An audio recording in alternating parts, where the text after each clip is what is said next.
Digicel presents HIT via How To. Here is how you can purchase a plan in the My Digicel app and get instant access to all of our apps. It's simple. Let me show you how. From your home screen, find the Plans and Bundles icon in the lower left corner of your screen. Tap it to see your available plans and bundles. You can choose between a Prime bundle with data and talk or pick a plan from the Available Plans tab. Find the plan that's best for you. Then hit confirm and you're ready to go. With your new plan, you may have access to more of our apps. Find them in the More from Digicel section and hit download for each of our new apps. You can also upgrade your current plan or bundle under the Active Plans section of your homepage. Excited to try it out? Download the My Digicel app today. My Digicel, better together.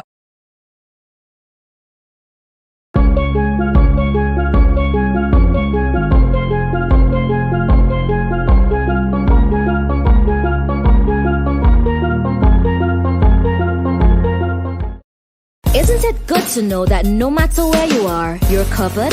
Covered by a company owned by Vincentians that understands your unique insurance needs.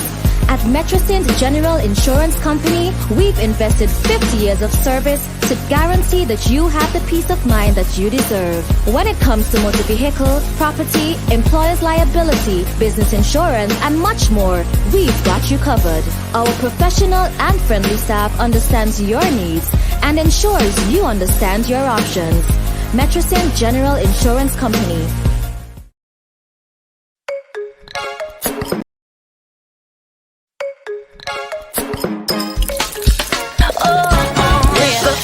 Drink for free, drive for free, talk for free with Hyrule. You can win it all.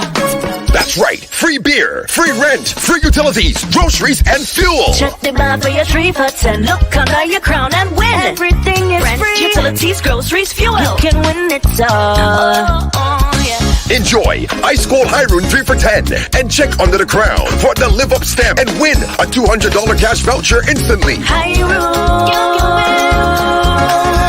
Everything is free. There's over $100,000 in prizes to be won. Rise up S3G and win with Hyrule. Terms and conditions apply. Promotion ends August 15th. Must be 18 and older. Please drink responsibly. Computech Limited is one of the oldest computer businesses in SVG.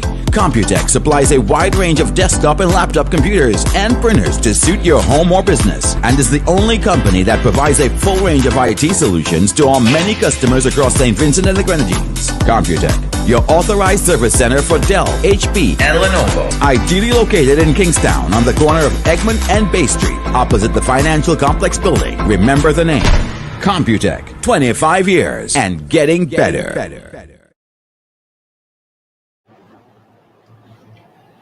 Good afternoon, ladies and gentlemen, and welcome to another program On the Spot. This is a program that is sponsored by Asbot News Network, and although it is a very rainy Sunday afternoon, we are very happy that you have taken the time to join us this afternoon. My name is Jamali John, and I will be your host this evening. And I have 2 very competent panelists who have joined me this afternoon who will be addressing the topic for this evening, COVID-19 deaths, grief, and bereavement. And it's a very relevant topic because today happens to be World Mental Health Day, and the theme for this year is Mental Health in an Unequal World. So we're going to be discussing this. Of course, we have had a number of deaths recently here in St. Vincent and Grenadines due to the COVID-19 pandemic. And I want to take this time to offer sincere condolences to all of the Vincentians who have lost loved ones. We know that losing someone is never easy, but we believe that there are ways and means in which we can cope and support each other even in these trying and very difficult times. And so, like I mentioned, I have 2 very lovely young ladies with me this afternoon. I will allow them to introduce themselves, starting with Sister Elika and then Sister Odelia. So good afternoon, everybody. My name is Elika Matthews. A little bit about me. I am a counselor at the Mental Health Rehabilitation Center. I have a master's degree in clinical psychology with a specialization in counseling. I have been at mental health since December of 2016.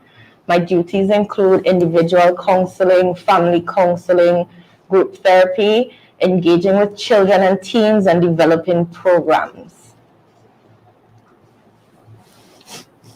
And Sister Odelia? Good evening, everyone. My name is Odelia Thomas. I am also a counselor at the Mental Health Rehabilitation Center. I have been working as a counselor for the past 5 years, and for almost 10 years before that, I was a social worker also in the Ministry of Health, Wellness, and the Environment. So, just like Ms. Matthews, my duties include working with children and adults who are experiencing various mental health issues, including grief, substance use, anxiety, depression, other mental illnesses. Also developing programs, conducting educational sessions, such as the one that we are having tonight. And I would also like to join with Jamali in extending condolences to all those who are grieving the loss of a loved one. Thank you so much, ladies. And I want to thank the both of you for taking time out of your busy schedules to be with us this afternoon.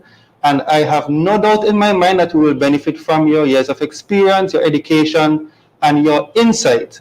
And so we'll be having a chat with these young ladies, but first we're going to just take a quick break. And when we come back, we'll dive right into the topic.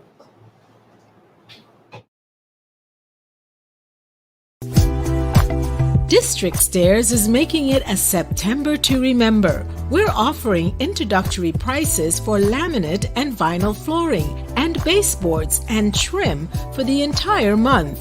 These luxurious looks at affordable prices are easy to install and come in an array of colors suitable for every room in your home. Act now to get free shipping. Check out our website at districtstairs.com or call us 289-200-7649. We're also on WhatsApp, Facebook, and Instagram. Remember, District Stairs.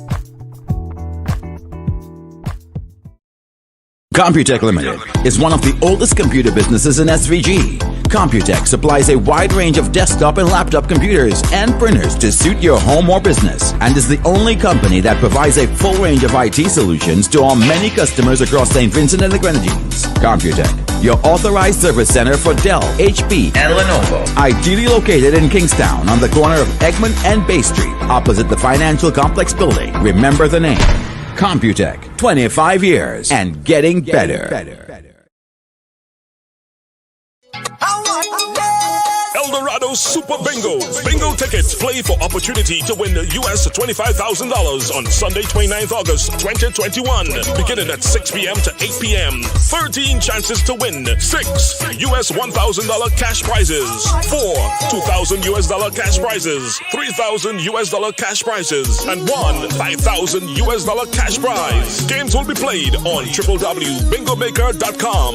Login and access information would be provided upon purchase. Proceeds from this event goes towards a worthy cause. August 29th, Eldorado Super Bingo.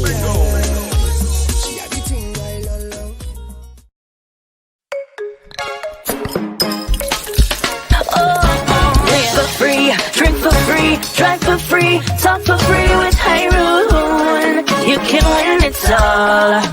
That's right. Free beer, free rent, free utilities, groceries, and fuel. Check the bar for your 3 for 10. Look under your crown and win. Everything is rent, free. Utilities, groceries, fuel. You can win it all. Yeah.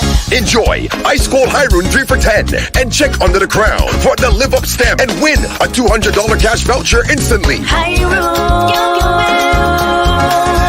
Everything is free. There's over $100,000 in prizes to be won. Rise up S3G and win with Hyrule. Terms and conditions apply. Promotion ends August 15th. Must mean 18 and older. Please drink responsibly. My Digicel presents Hit via How To. Here is how you can purchase a plan in the My Digicel app and get instant access to all of our apps. It's simple. Let me show you how. From your home screen, find the plans and bundles icon in the lower left corner of your screen. Tap it to see your available plans and bundles. You can choose between a Prime bundle with data and talk or pick a plan from the Available Plans tab.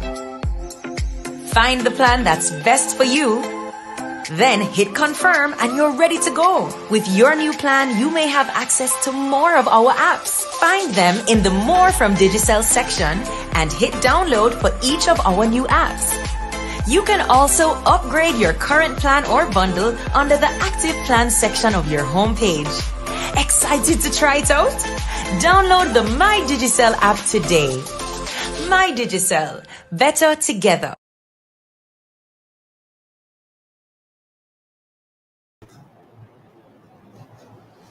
Good evening again, and if you are just joining us, we are talking this afternoon about COVID-19 deaths, grief, and bereavement, and we are coming to you live on the Facebook page of Asbot News Network, also on IKTV's Facebook page and YouTube channel.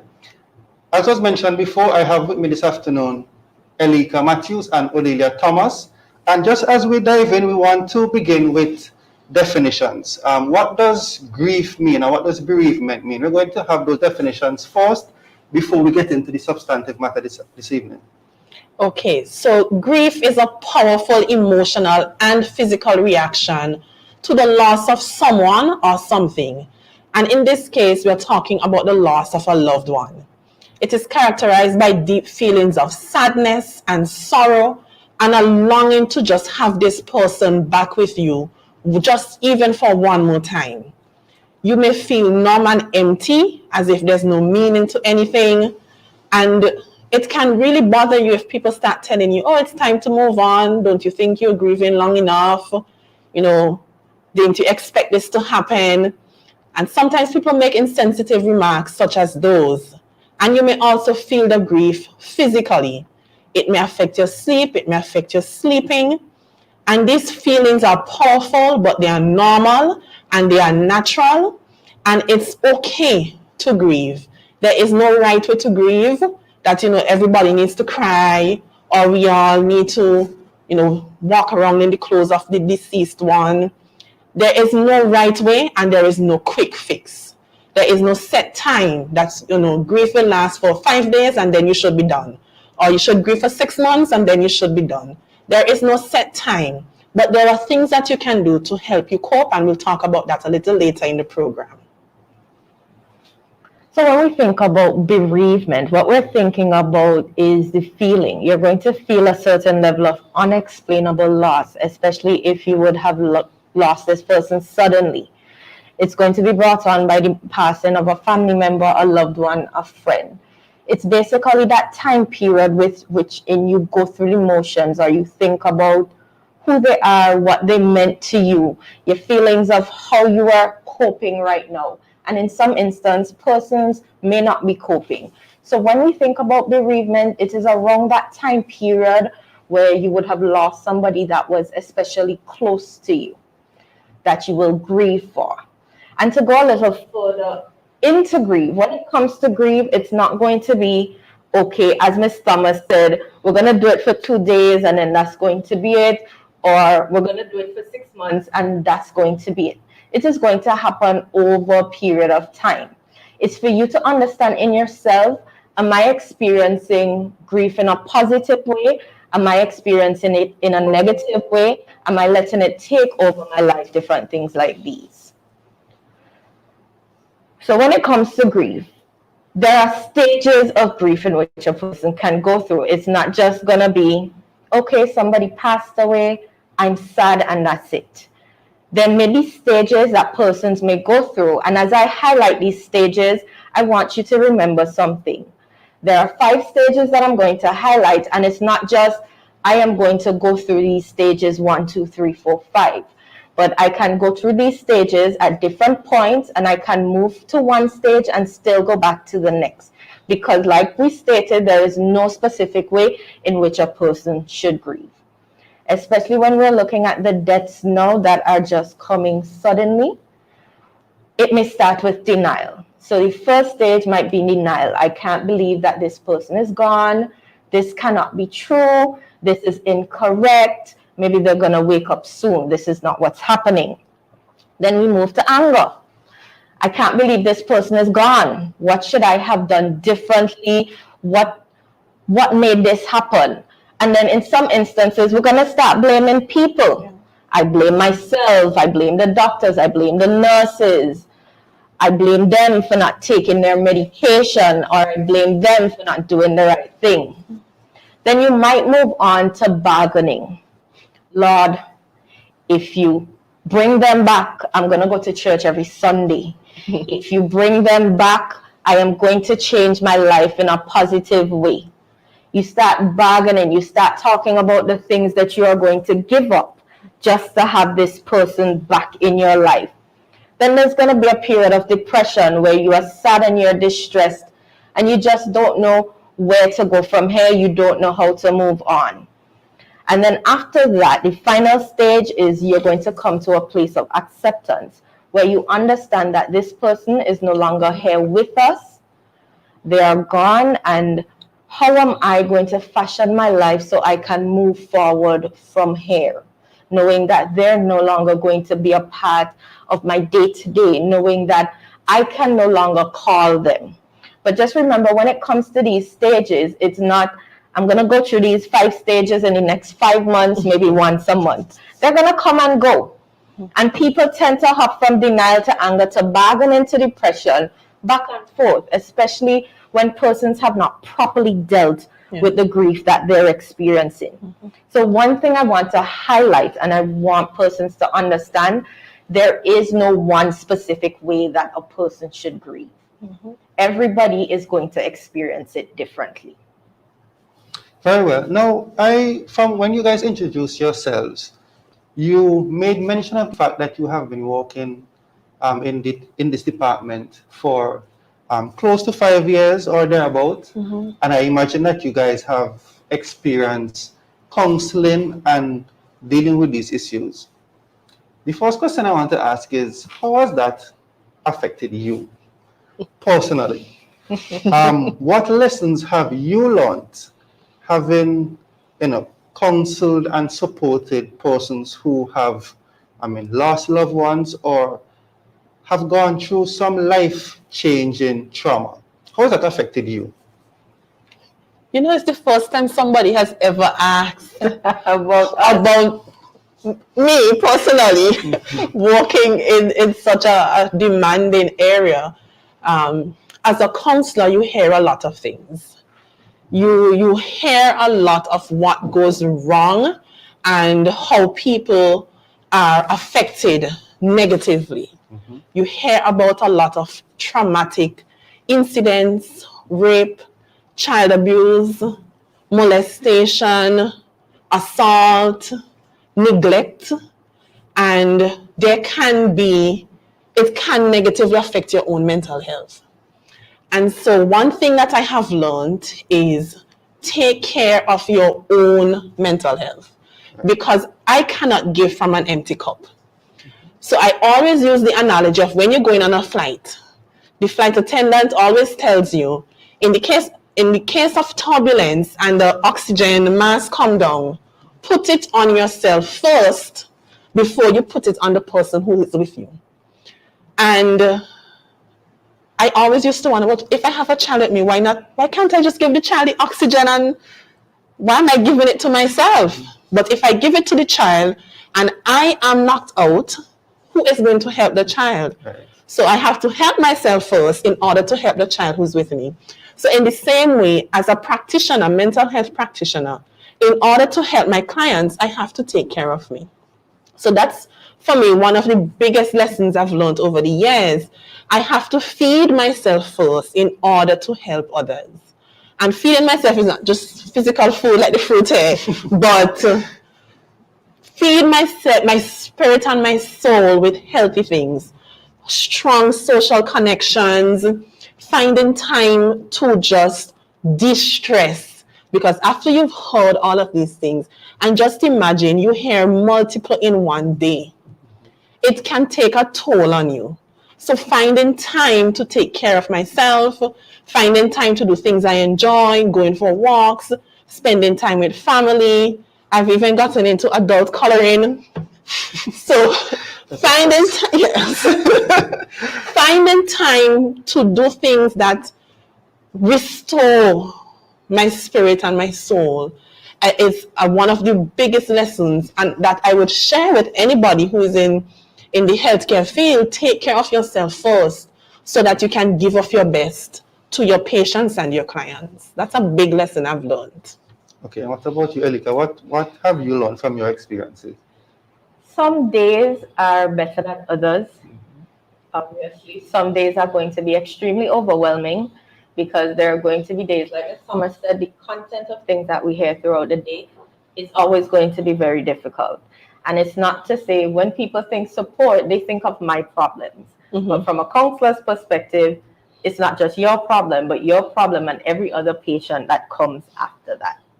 Something that has been highlighted in this whole thing, not just for myself, but for people as well, is I encourage persons to have a strong support system.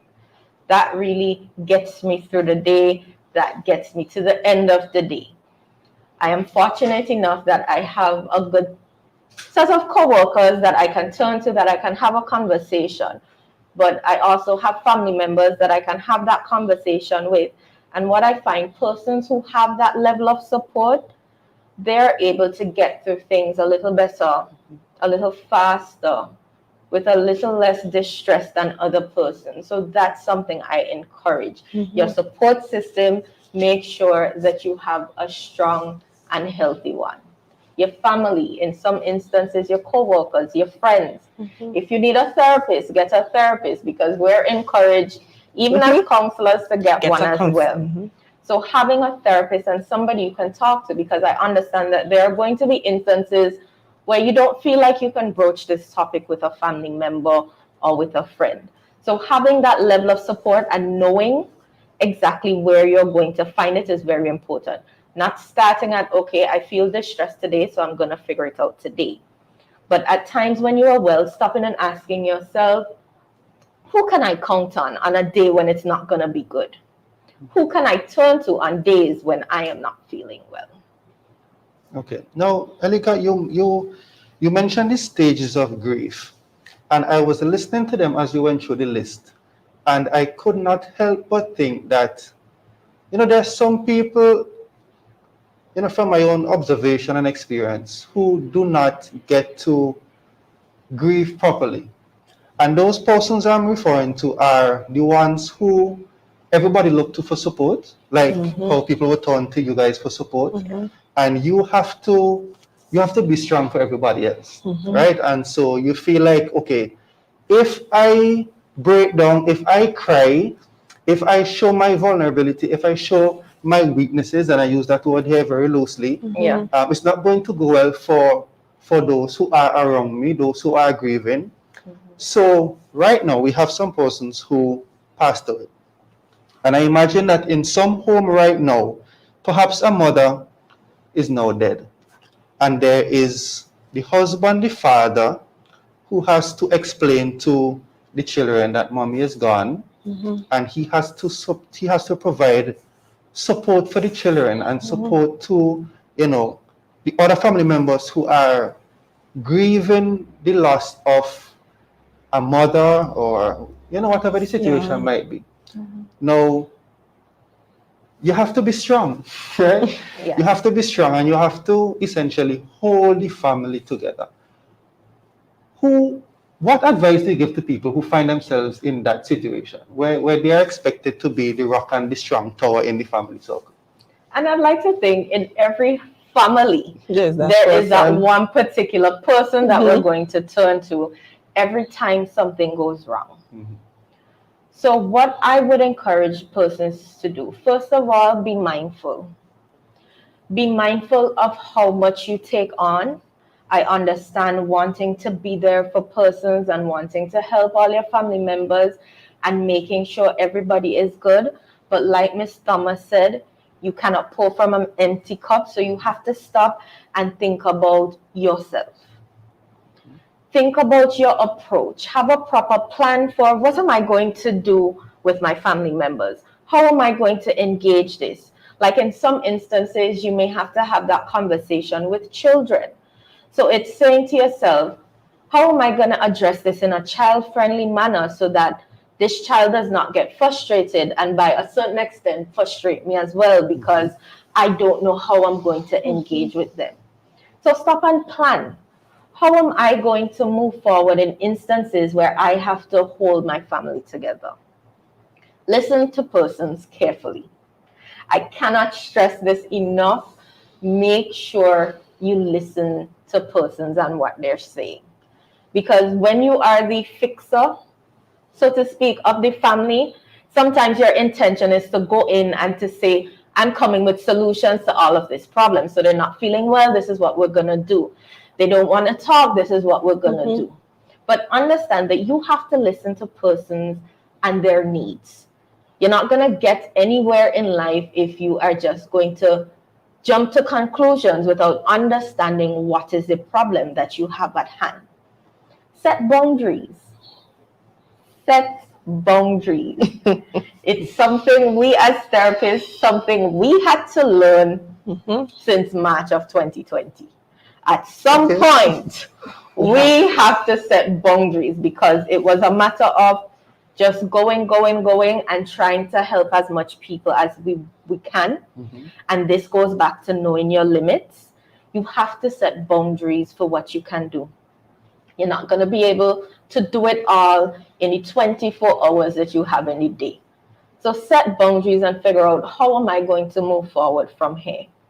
Set boundaries in that I cannot do this after the hour of 6 o'clock. I need some time to just process what would have happened today. And engage in self-care. You are always taking care of persons who is taking care of you. And if you have nobody taking care of you, then it is to be reminded that you have to take care of yourself. And I would like to add to that the power of the word no. When you're talking boundaries, there are many of us who need to learn the power of the word no. People can only take as much as you give them. And as the fixer, the rock, the person who has all the solutions, sometimes, not sometimes, we also need to be taken care of. And so every time somebody comes to you with something, yes, I can do that. Your basket is already full, and then you add on something on top.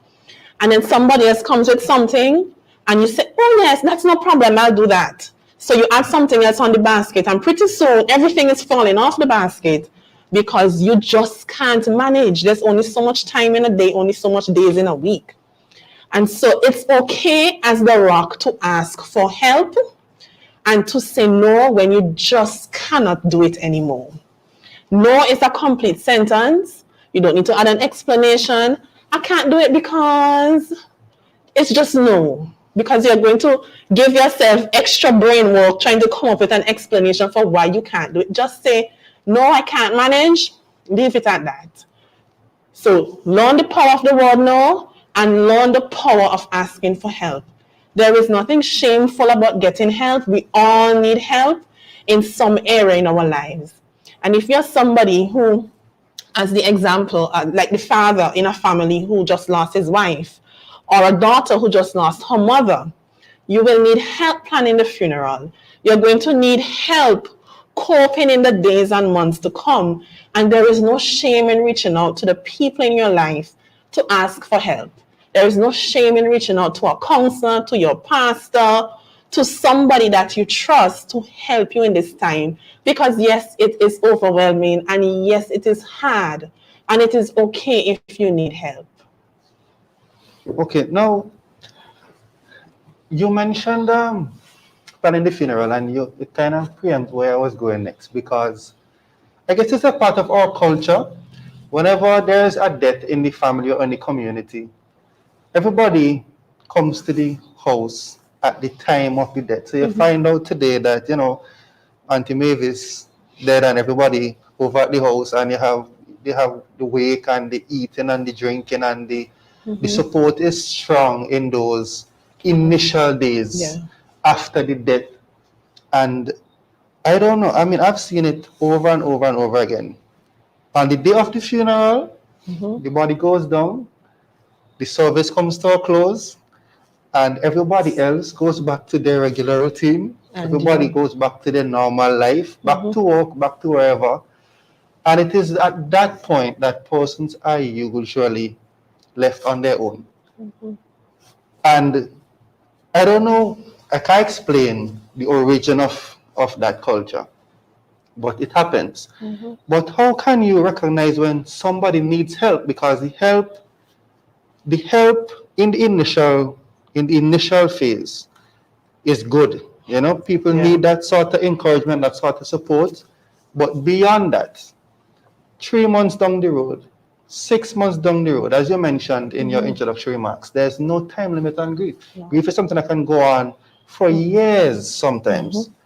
How do you recognize that, you know, this person is not coping well, they need help? What are some of the warning signs that people should look for to step in? Okay, so there are 3 ways that grief can affect us. It affects your thoughts, it affects your feelings, and it affects your behaviors. So when looking for warning signs, look for these 3 categories. So I'll start with thoughts first. And sometimes we like to say, but he and she didn't tell me anything.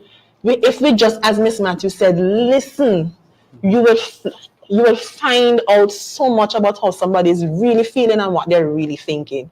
But too often we listen to tell them what to do and what not to do. We're not listening to hear the content. We're not listening to hear the emotion that is coming out. So let's talk about how grief can affect your thoughts. The person might be expressing thoughts of unfairness. Why it is that my loved one had to die and such still going strong. People will have thoughts of it's unfair. There might be thoughts about how am I going to cope, especially if the person was the breadwinner, especially if this was your mother, no matter how old you get. I think I could be 100 years old and still need my mom. So thoughts about how am I supposed to cope without this person in my life. You might be angry at the person for leaving you. How dare you leave me now? And you might be angry at the medical team, thinking that they didn't do enough to save your loved one. You might think that you can't go on. What am I going to do now? You might think about all the things that you should have said, all the things that you should have done, all the things that you did not say to this person. And I was telling Miss Matthews on the way here that I was watching a video of a young lady who recently lost her mother. And her mom, let's say her mom died on a Wednesday. On the Tuesday, her mother called her. And she said she was so busy. And she was telling her mom, I'll call you tomorrow. I'm really busy right now. I'll call you tomorrow. Tomorrow never came. So she was left with all these thoughts of all the shoulda, coulda, wouldas. I should have listened to her. I should not have been so rushed on the phone. So all these are thoughts that you might have. You might start having nightmares and dreams and unwanted memories and thinking about all the things that went wrong, all the things that you could have done differently, and thoughts that, you know, some people might tell you, you know, I see them still and I hear them talking to me. So all these are thoughts that you need to be aware of in somebody who is grieving. So we can touch a bit on feelings. As we know, there is a wide variety of feelings that a person can experience. It's not just going to be limited to, I'm feeling sad today, I'm feeling tearful today, and that is it. There are going to be a lot of feelings because, like Ms. Thomas said, sometimes there's going to be regret in what would have happened to you. So we have emotions such as fear, especially in instances where we look at the COVID-19 deaths and some of the persons are young. Fear of, what if I catch COVID and this happens to me? Then there is anxiety. What can I do differently? How can I change this? How can I adjust my life so that this does not happen to me? And the fear of the unknown and not knowing what can happen next and where we go from here, it can make persons very anxious. Guilt, as Ms. Thomas expressed, the lady would have felt in the initial video. Hopelessness. Where do I go from here? Especially if this was a mother or a spouse. Somebody that I would have spent all this time with, and then all of a sudden, they're just no longer here. A parent, I do not know at this grown age how I will function without my parents. So there's going to be that unknown, that helplessness, that anger. Why did this have to happen to me? Why did this have to happen to my family? How did we get here? Frustration. What do I do next? Who do I talk to? Where do we go from here? Feeling tired. And feeling tired can be as a result of being depressed as well. So not wanting to leave your bed, not wanting to do anything. And that is over a period of time, pain, heartache. You can physically start to feel heartache. There's going to be that chest pain that is just on your chest from just physically being heartbroken. I know everybody may not have felt that, but there are persons who would be able to tell you that my heart literally feels like it's about to break in half.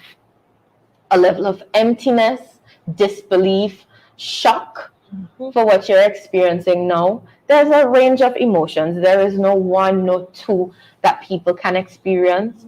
What we would ask persons to do is just be mindful. And then we have to think about, how does grief affect your behavior? Yeah. So when it comes to behavior, here are things you can look for.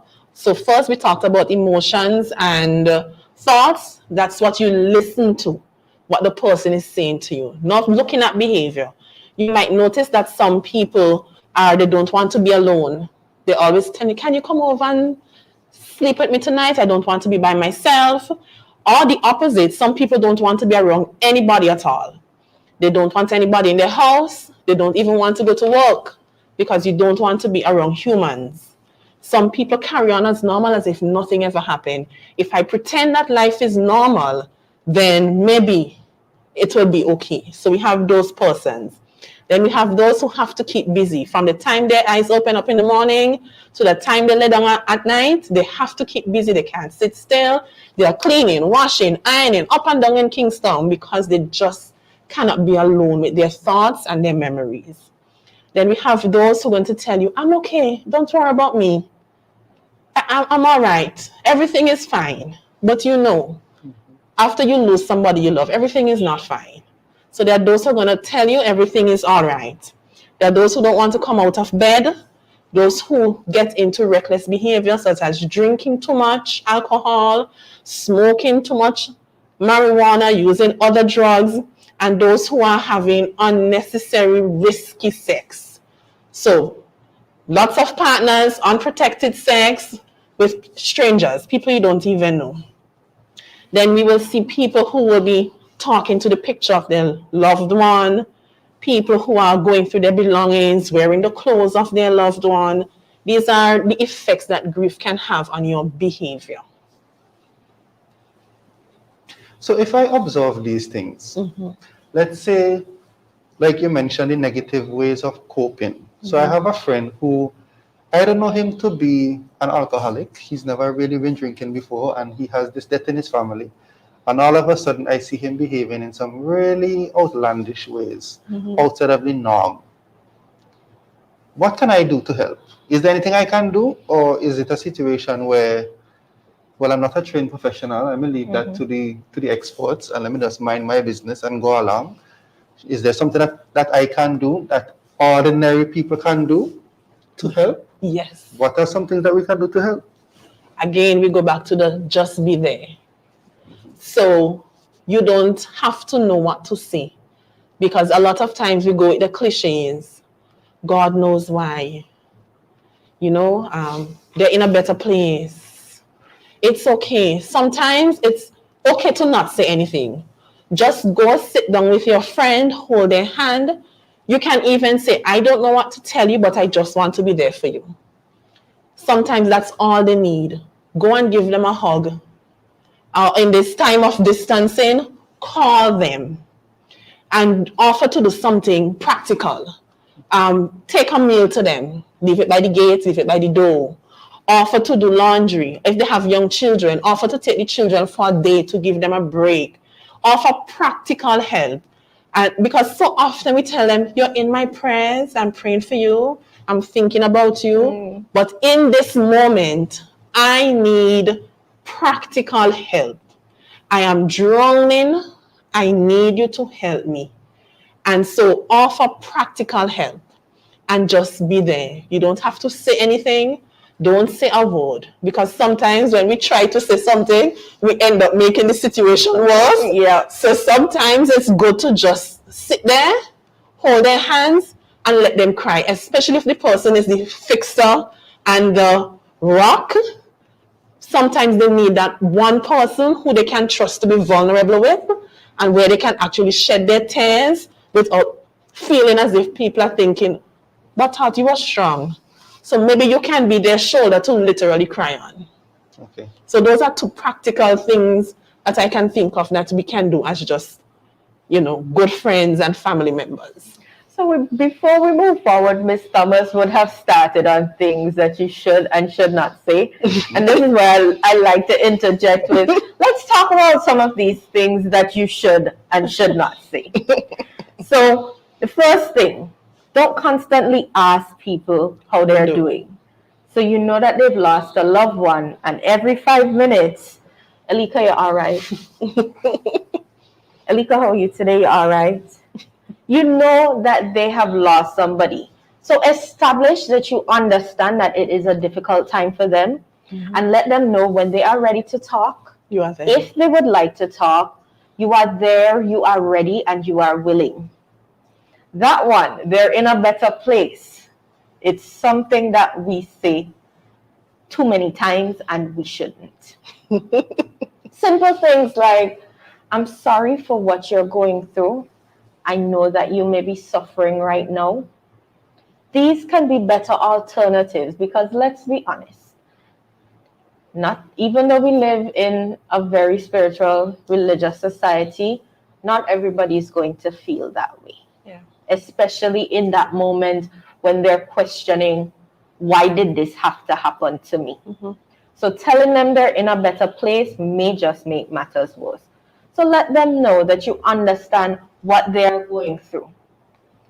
Instead of asking them to let you know what you want, let them know, as Ms. Thomas said, what you can do today. Because it's going to be an overwhelming time. It's going to be 2, 3, 5, 6 persons saying, let me know what you need. So to stand out, say to yourself, okay, today I can take the children, as Ms. Thomas said, or tomorrow I can make a meal for you and the family. Come up with workable things that you think they would need. Because at the end of the day, we've all lost someone. So we know things that we would have wanted for ourselves, things that we would have appreciated people doing. You will meet somebody else or you have other family members, so don't be too beaten up about that one. That is not an appropriate thing to say. What you can do in that instance is say, tell me about your loved one. Especially if it's somebody you didn't know. Well, I wasn't familiar with Sister Mary, so can you tell me a little bit about her if that is something that you are ready to talk about? I know how you feel. Do not say that. At no point would you understand how a person feels losing somebody that is in their life. You know what it feels like to lose somebody, but you do not know what it is for that person. Because as we stated at the beginning, no two people are going to experience grief in the same way. So saying that you know how they feel, that is not going to be helpful. You can imagine what they may potentially be going through, and you can be there for them, but you're not going to know how they feel.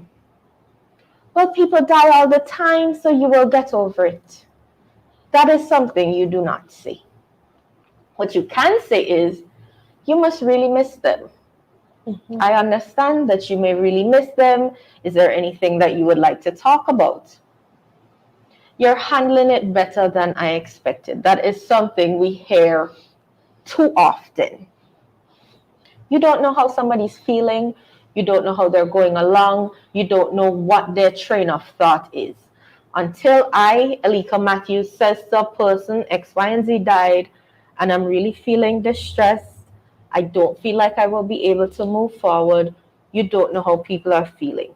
Because I can guarantee you, we all go to work and smile on a daily basis, and we're going through a trauma, or we just simply don't want to be here. So you're never going to know how somebody's feeling unless they tell you how they are feeling.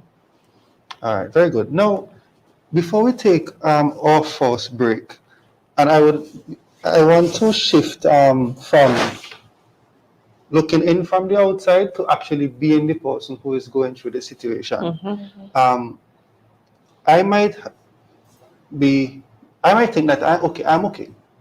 I am managing, I am handling this thing well, even if that might not be the case, because it's hard to know if what you are going through, if it's normal, if this is how everybody else, experiences it, because you could only live your own experience.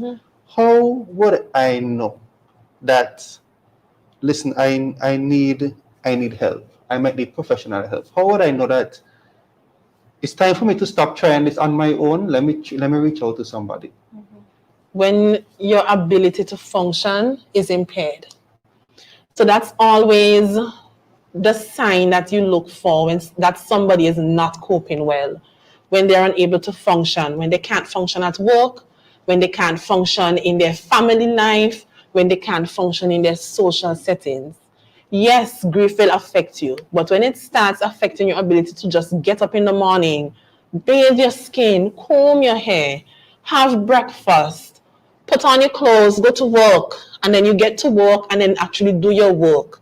And then you get home and be able to actually do, bathe the skin again, eat dinner, go to sleep. When it starts impacting your ability to function, then you know it is time to get help. Don't wait until a year pass and 2 years pass and things are just getting worse and worse and worse. From the time you notice you can't function, that you can't sleep, you can't get out of bed in the morning, you don't want to eat, or you're just eating everything in sight, and you cannot function in any way at all, you need professional help. And there is no shame in needing help, because we all need help at some point in our lives.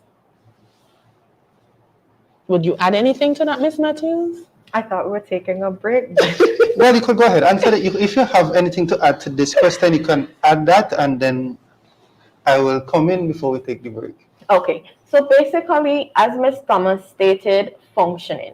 We're all going to know what we're able to handle on a day-to-day basis. There are going to be things that we are able to do regardless of what is happening with us.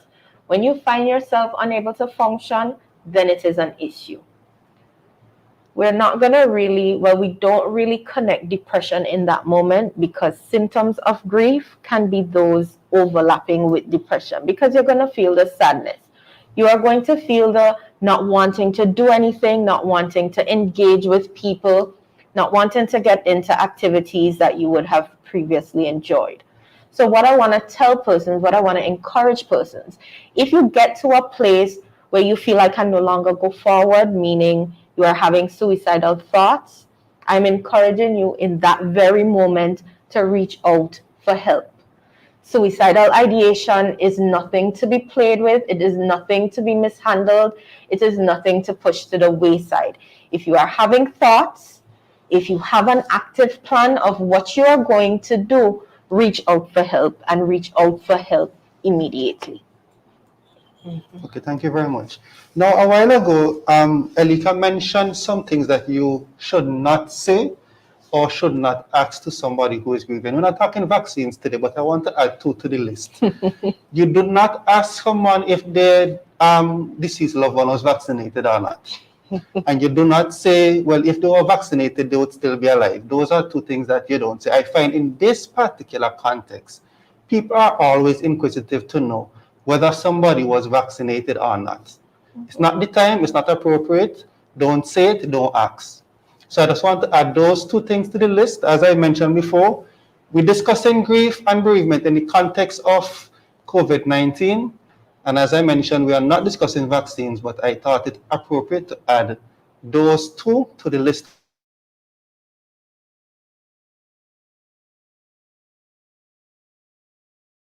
My Digicel presents Hit via How To. Here is how you can purchase a plan in the My Digicel app and get instant access to all of our apps. It's simple. Let me show you how. From your home screen, find the plans and bundles icon in the lower left corner of your screen. Tap it to see your available plans and bundles. You can choose between a Prime bundle with data and talk or pick a plan from the Available Plans tab. Find the plan that's best for you, then hit confirm and you're ready to go. With your new plan, you may have access to more of our apps. Find them in the More from Digicel section and hit download for each of our new apps.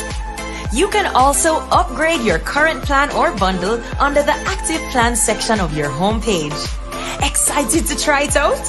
Download the My Digicel app today. My Digicel, better together.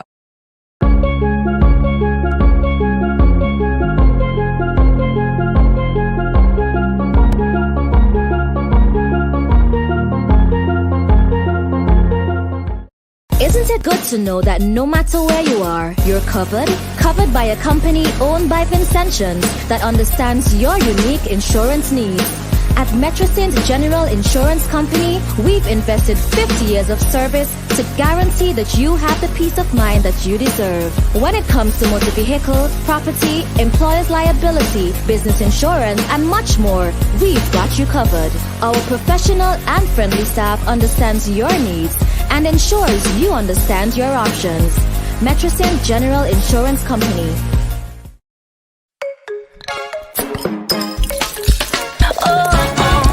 Free, drink for free, drive for free, talk for free with Hyrule. You can win it all. That's right. Free beer, free rent, free utilities, groceries, and fuel. Check the bar for your 3 for 10. Look under your crown and win. Everything is rent, free. Utilities, groceries, fuel. You can win it all. Yeah. Enjoy Ice Cold Hyrule 3 for 10 and check under the crown for the Live Up stamp and win a $200 cash voucher instantly. Hyrule, you can win. Everything is free. There's over $100,000 in prizes to be won. Rise up S3G and win with Hyrule. Terms and conditions apply. Promotion ends August 15th. Must mean 18 and older. Please drink responsibly. Eldorado Super Bingo. Bingo tickets play for opportunity to win US $25,000 on Sunday, 29th August 2021. Beginning at 6 p.m. to 8 p.m. 13 chances to win. 6 US $1,000 cash prizes. 4 $2,000 US cash prizes. 3,000 US cash prizes. And 1 $5,000 US cash prize. Games will be played on www.bingomaker.com. Login and access information would be provided upon purchase. Proceeds from this event goes towards a worthy cause. August 29th, Eldorado Super Bingo.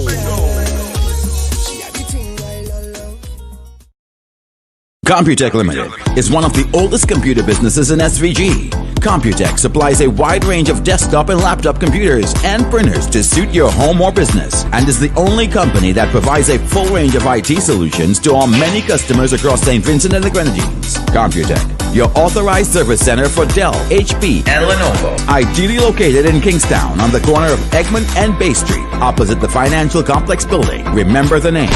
Computech, 25 years and getting better.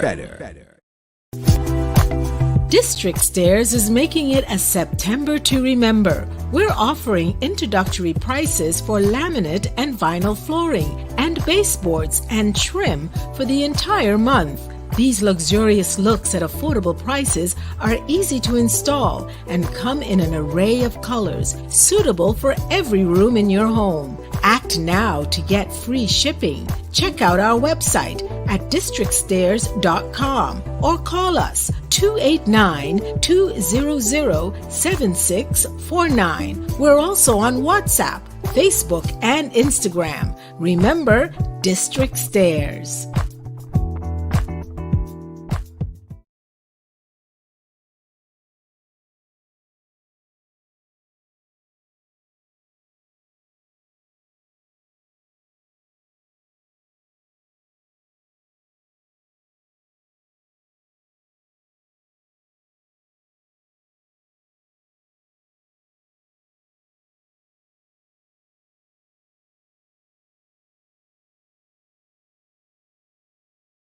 A question was just posted in the live, and I'm going to pose it to one of the panelists. Can you watch someone and determine that they are grieving?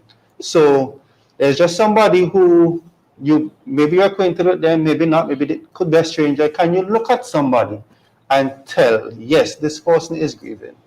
No, you cannot. You cannot just look at the next person and say, okay, Miss Thomas looks like she is grieving today. However, we do live in a very small society. Our communities are quite close-knit. So you may be able to identify that Miss Thomas may be grieving today because she would have lost a loved one.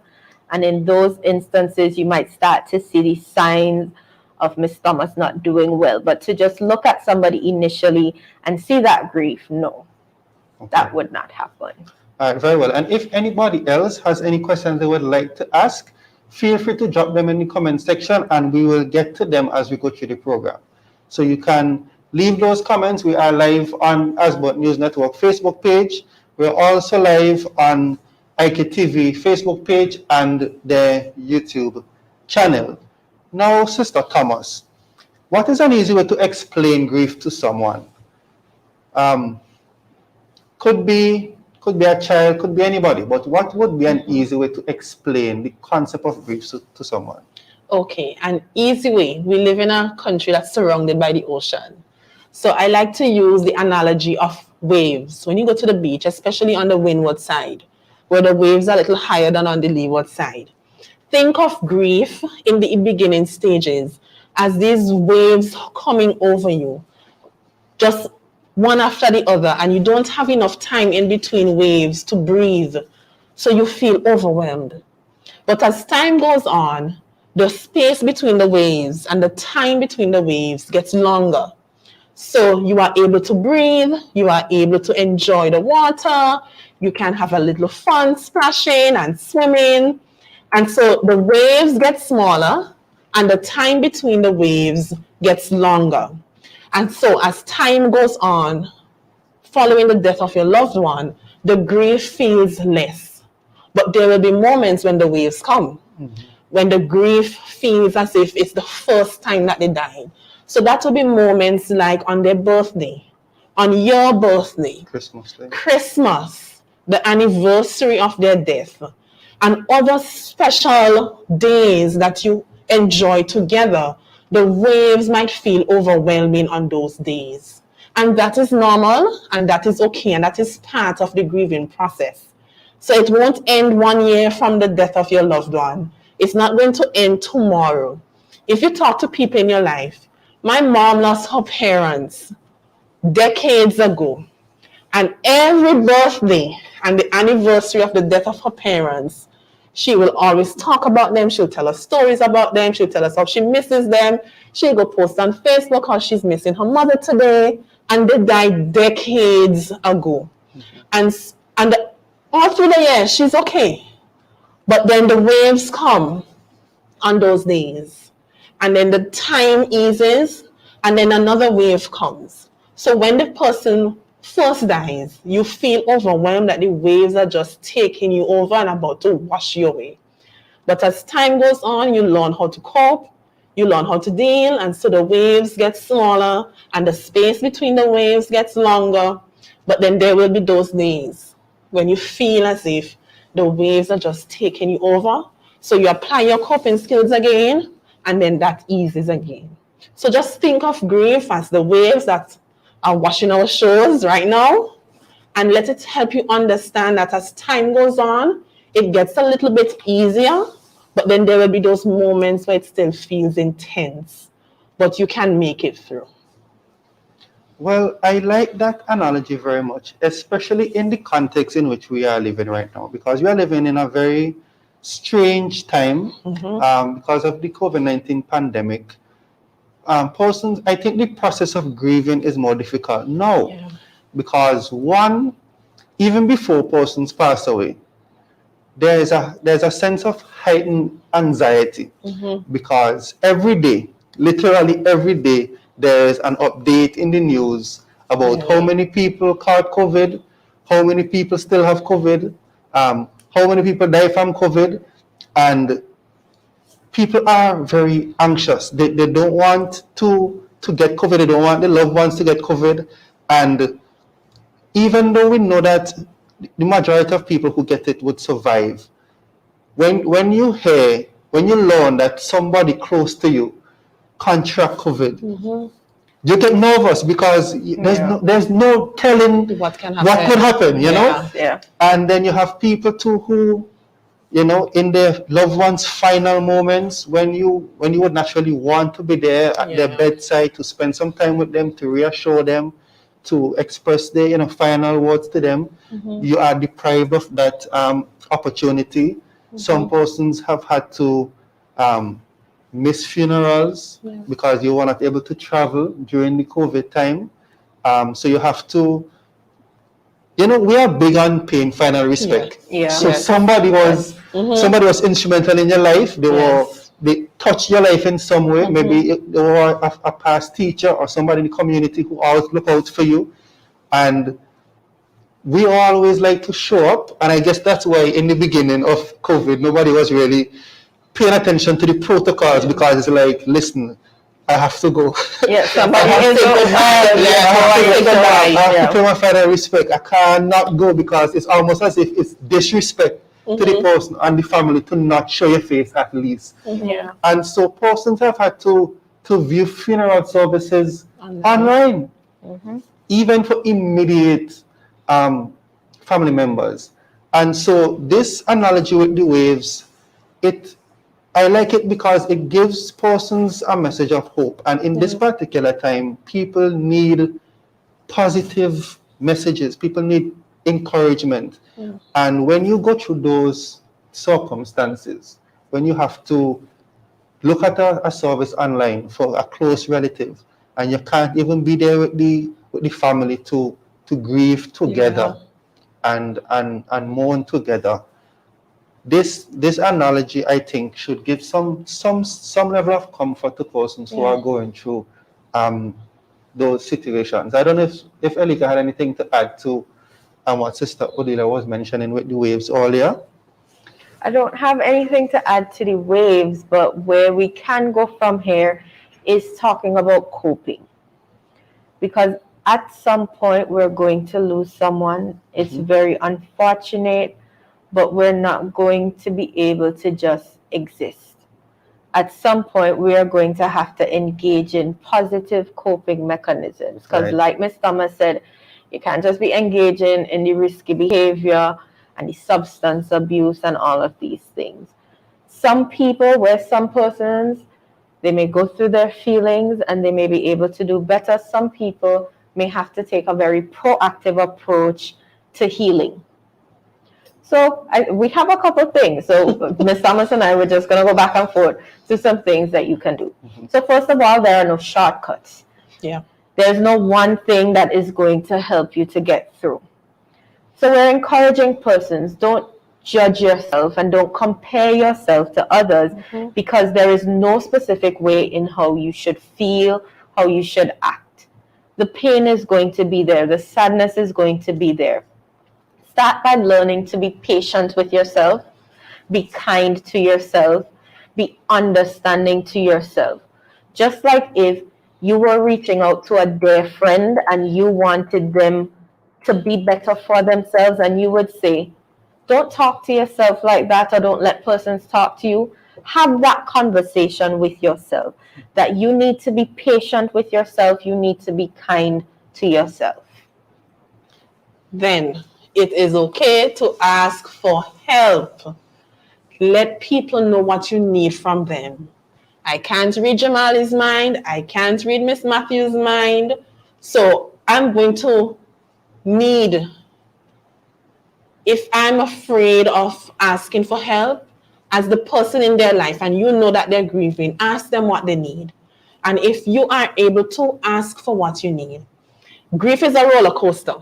Sometimes you want to talk, sometimes you don't want to talk. Sometimes you want people around, sometimes you don't want people around. So it is okay to tell people, I'm not having a good day today, I would like to be by myself today. Maybe you can check back in tomorrow. It's okay to tell people, can I call you? I just need to talk to somebody. There are no rules to grieving. So if you need somebody around, let them know. If you want to be by yourself for a while, also let them know. Because people wouldn't know what you want from them. And it can be very confusing to have to figure out, I wonder if she want me to come over. Should I stay home? Should I go over there? It's confusing. So it is okay to be upfront about what you need and what you want. So tell people what you need and tell them what you don't need from them in the moment. Because every day is going to be different. Today, I might just be overwhelmed. Tomorrow, I feel like I can manage. So every day is going to be different. So take each day as it comes and ask for what you need when you need it. Okay, so we talked about funerals. So the rituals and customs that we would engage in. So here in St. Vincent and the Grenadines, somebody passes away. You go to their house, you have that conversation, you engage them. Then there is, if I remember correctly, the 9 nights. 40 days. We have the funeral. Then we have the 40-day celebrations. Make time to celebrate the life that that person would have lived. I know in a time of sadness, it is easy to forget, and it is easy to focus on the pain and the hurt and the sadness. But let us take a moment to remember who this person was, the things that they loved to do, the things that they loved engaging in, the scripture readings that they like to tell you, the songs that they like to sing. Make time to celebrate who they were as a person. It's not just going to be about, I am sad, I am overwhelmed, but this is who she was, or this is who he was, this is what he liked to do. These are some of the jokes that we shared. These are some of the arguments that we would have had. For me, I used to love to argue with my grandmother because we're always going back and forth. So every now and then, let's say on the anniversary, we would talk about things that she would say or things that she wouldn't be in agreement with. So these things, make time to celebrate. And if you know these are things that you need and you can, especially in our time now, make time to go to the 9 nights, to the funerals, to the 40 days. This helps you to make sense of what has happened, and it helps you to confront the reality that that person is no longer here while still celebrating the life that they would have lived. Yeah. Express your grief. Talk about it. Are there close friends and family members in your life who you can talk to about how you're feeling? If not, write about it. I will always champion journaling. Just a fancy word for saying writing things down. Get a notebook. It could be as fancy as you want it to be. It could be as plain as you want it to be. But in this book, you're going to write about how you're feeling. Today, you might not have anything to say because you're just overwhelmed. Tomorrow, it might be 2 words, feeling sad. The next day, you might feel like writing a whole page. But write about it. The point is to get it out. Either you're talking about it with somebody or you write about it. Some people like to use their phones and do voice recordings of themselves. So you can use any one of these methods, but express your grief. Talking about how you feel helps you to come to terms with the loss that you have experienced. Don't keep it all bottled up inside. You know, there's a juicy in front here. If you shake up this juicy and then try to open it as soon as you just shook it up, what's going to happen? It's just going to poof, blow up all over the place and mess up your flows. It's the same way with us as humans. When we keep all of these negative feelings inside, at some point it's going to come out, and it may not come out in the way that you want it to. It may be messy, it may cause your flows to be sticky, and it may cause complications in your relationships with others. So talk about it. Don't leave it all on the inside. Make a memory box. And it doesn't have to be a literal box, but make something that holds memories of your loved ones. It could be pictures, it could be letters, it could be their favorite belongings. I always try to use myself as an example, and my family members, they may not appreciate it. But after the passing of my grandmother, my mother, my aunt, they all have a nightie. So they eat. I remember just the other day, my mother had it on, and then my aunt told me the next day she had it on as well. They kept something that reminds them. And sometimes it may be painful, but in other instances, it brings you a certain level of calm and peace to know that I have something that once belonged to somebody that was special, to somebody that was important to me. So make time to just collect a few things in instances where you can. And it might just be that one picture that you hold on to, that one memory. Definitely. I love the idea of the memory box. Like, if we think about it in our lives, we may not have a literal box, but we all have lost somebody. I mean, at this age, we have lost people that are close to us that we love. So whether you keep a nightie, or in my mother's instance, she has a lot of pictures, a lot of black and white pictures from back in the day, or her father lived in England. So when he would come back to St. Vincent, he'd always bring them little trinkets when they were children. My mother still has those up to this day, and we can't touch them. No, you are not allowed to touch them. Those are for her to look at and remember her daddy. So it doesn't have to be a literal box, but something that brings you smiles and joy when you look at it, when you wear it, when you touch it. I know people who take belongings of their relatives, clothing items, and make quilts and blankets with them. So, now it's Christmas, coming close to Christmas season, the night getting a little chilly. You use it at those times and you feel their presence and you feel close to them, and, you're remembering the best parts of them. And so another thing that you can do is tell your grief story. Some of us are more outspoken than others. So the outspoken ones, this might be for you. And maybe the shy ones, you can tell your story in your way. Because COVID-19 has impacted all of us in some way. If you have lost a loved one, you could share your story of how this has made you feel. Not just for COVID-19 deaths, but we're losing people to all sorts of things, to cancer and the complications of diabetes and hypertension and heart problems. You can share your story of how grief has impacted you and what has helped you to cope, and share that story with others to give them hope and to let them know that the waves are not going to always overtake you. There are going to be moments of peace in between the waves. So share your story with others. It may just help somebody else. Tackling your avoidance. So when you lose somebody, there are going to be things that you unknowingly, actively start to avoid. So it may be going to their home or going to a place where you would have frequented together. It might be going to a person's home. So maybe not going to your friend's house because her mother died and that reminded you so much and continues to remind you every time you go there of the sadness as opposed to the joy, and you find yourself unable to handle it. Eventually, I'm encouraging persons to tackle that avoidance. It doesn't have to be today or for tomorrow, but eventually make time to reintegrate yourself back into activities that you would have enjoyed with that person. So take time if it is going to the beach, because it's what you love the beach and you have been avoiding the beach. Making a day to say, okay, today's the day I'm going to go to the beach, and I know this might come with a lot of negative feelings.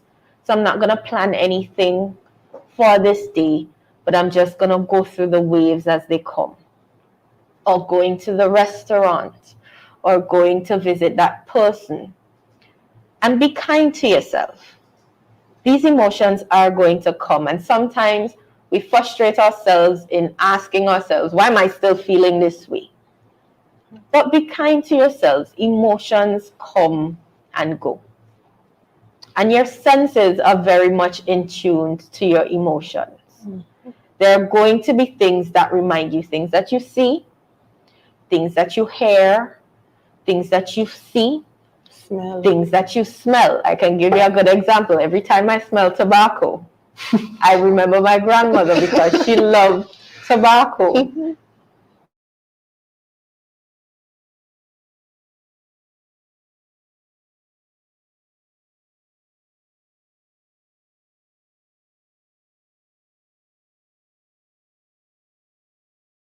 Go. So it's finding a way to deal with them in a positive and controlled manner. Tell the story of your loved one and your life together. I recently went to a funeral and I loved how the person who did the eulogy captured the spirit of the person who died. And he said, we oftentimes focus on the date that the person is born and the date that they die. And the dash in between those two dates, we forget about it. They lived a whole life and we are so focused on the date that they die that we forget that the person was actually physically here with me and we have memories together. So tell that story of the person in your life. Share with your children. Because I never met my mother's father, my grandfather. But you would swear I knew this man for my whole life. Because she talks so much about his life and the way that he loved them and how he took care of them. And, just who he was. He always making something or not, Talk about the dash between those two dates. A whole life was lived. Share the happy memories, the positive memories, the things that you would have done together. What was your loved one like? Were they kind? Were they loving? What did they like to do? Did they like football? Did they like cricket? Did they like netball? What did you do together with your loved one? Did you like going to the beach together? Did you like going to try new restaurants together? How did your relationship develop when you first met this person? So, for example, I have a friend now. When we first met, as the old people would say, our callaloo